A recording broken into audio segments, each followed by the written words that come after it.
Good morning. My name's Ryan Littlestone from forexflow.live. Here we are in a new week, and this week I'm going to be looking at dollar yen, a pair that's really come to life over the last couple of weeks or so.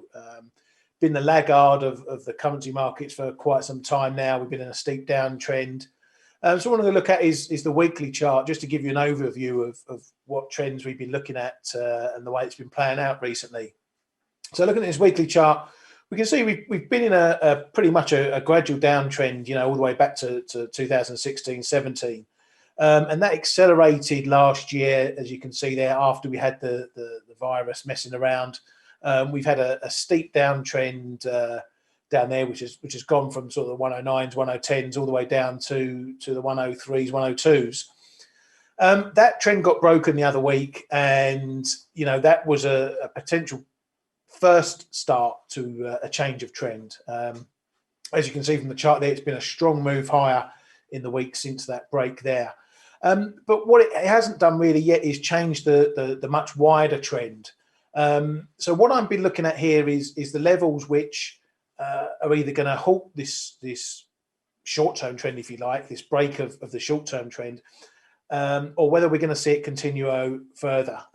If we look at the weekly chart, I've got sort of three levels marked in here.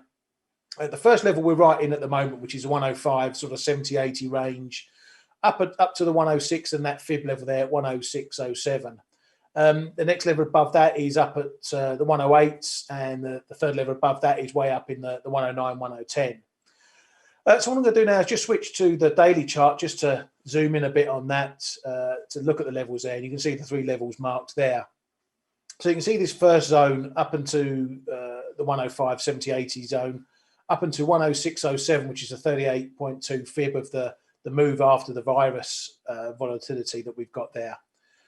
So this is a fairly wide area here. But what I'm looking for, as I say, is if we start breaking these sorts of levels, then it's confirming that this trend is perhaps really going to break. But there's several steps that we need to take before we look to break the wider trend that we've seen going back to 2016.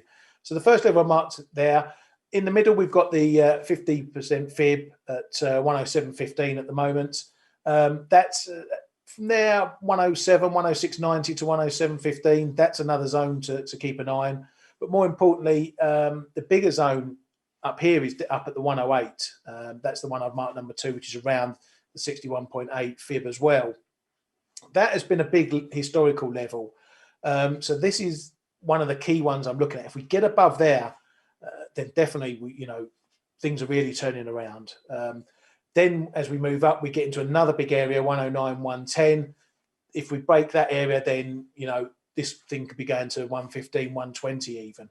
But as we like to say in trading, we can't get ahead of ourselves. So I'm looking at these steps, if you like. And if we find that we're holding at these steps, particularly this first one, then we have the potential to drop back down, maybe test down to sort of the 103 area, 104 area. And then we see whether we've just had a temporary blip to this trend or whether the trend is going to continue.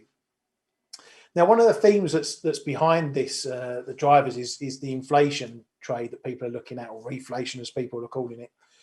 And we've got some readings out on Wednesday, CPI readings. Now, the Fed like the PCE inflation numbers, but the CPI data is what we're going to get, and the market's going to move on it. So if we see a hefty move up in inflation there, I'll look at maybe 2 points above what it is currently, which in CPI is 1.5%, and in the core is 1.6%. So if we see something 1.7, 1.8% there, that's only a couple of pips below the Fed's target of 2%. And that's going to get the market more expectant than the Fed are going to have to move early. And that's mainly what's behind this trade, how the Fed are saying they're going to keep rates unchanged or keep them at a low level, keep QE going. But the market's going to put that to the test if it starts to see inflation rising. So that's what we're looking at this week. So watch the levels and we'll see if they break or hold, and we'll come back to it another time. Good luck with your trading.